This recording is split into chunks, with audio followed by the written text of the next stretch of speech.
بسم اللہ الرحمن الرحیم۔ آج کی اس ویڈیو میں ہم بات کریں گے اس عظیم انعام کی جو ایک ایماندار انسان کو موت کے وقت اللہ کی طرف سے ملتا ہے۔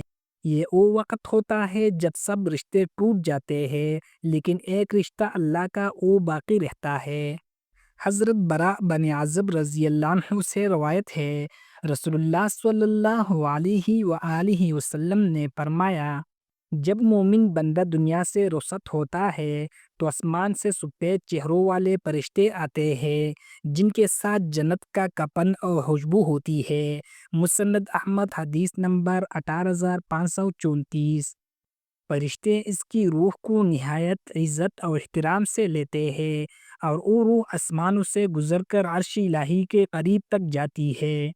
حضرت ابو ہریرہ رضی اللہ عنہ سے روایت ہے، رسول اللہ صلی اللہ علیہ وآلہ وسلم نے فرمایا، جب کسی مومن بندے کی روح نکلتی ہے تو آسمان کے تمام دروازے اس کے لیے کھول دیے جاتے ہیں اور اسے خوش آمدید کہا جاتا ہے۔ صحیح مسلم حدیث نمبر 2872۔ ایماندار انسان کو موت کے لمحے وہ عزت ملتی ہے جو دنیا کی کوئی عزت نہیں دے سکتی۔ حضرت فضالہ بن عبید رضی اللہ عنہ سے روایت ہے، نبی کریم صلی اللہ علیہ وآلہ وسلم نے فرمایا، ایماندار آدمی جب مرنے لگتا ہے تو اللہ فرماتا ہے، میرے بندے کو جنت کی خوشخبری دے دو اور اس کی روح کو آرام سے نکالو جیسے پانی مشکیزے سے بہتا ہے۔ مسند احمد حدیث نمبر 23428۔ موت کے اس سخت لمحے میں اللہ کی رحمت اس مومن بندے کو ڈانپ لیتی ہے۔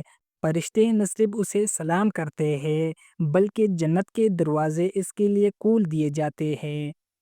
قرآن میں ارشاد باری تعالیٰ ہے، یقیناً وہ لوگ جنہوں نے کہا ہمارا رب اللہ ہے پھر اس پر ثابت قدم رہے، ان پر فرشتے نازل ہوتے ہیں اور کہتے ہیں، نہ ڈرو نہ غم کرو اور خوش ہو جاؤ اس جنت کی بشارت پر جس کا تم سے وعدہ کیا گیا۔ سورۃ الفصل آیات نمبر 30۔ یہی وہ اصل کامیابی ہے جس کے لیے زندگی گزارنا ہے۔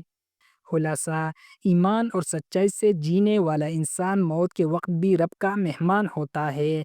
اللہ ہمیں بھی ایسا ایمان نصیب فرمائے کہ ہماری روح بھی مسکرا کر نکلے۔ اگر آپ چاہتے ہیں کہ قرآن و حدیث کی روشنی آپ تک مسلسل پہنچتی رہے تو ہمارے چینل چراغ ایمان کو ضرور سبسکرائب کریں اور اس ویڈیو کو صدقہ جاریہ سمجھ کر ضرور شیئر کریں۔ کمنٹس میں لکھ کے یا اللہ مجھے موت کے وقت اپنی رحمت اور جنت کی خوشبو عطا فرما، آمین۔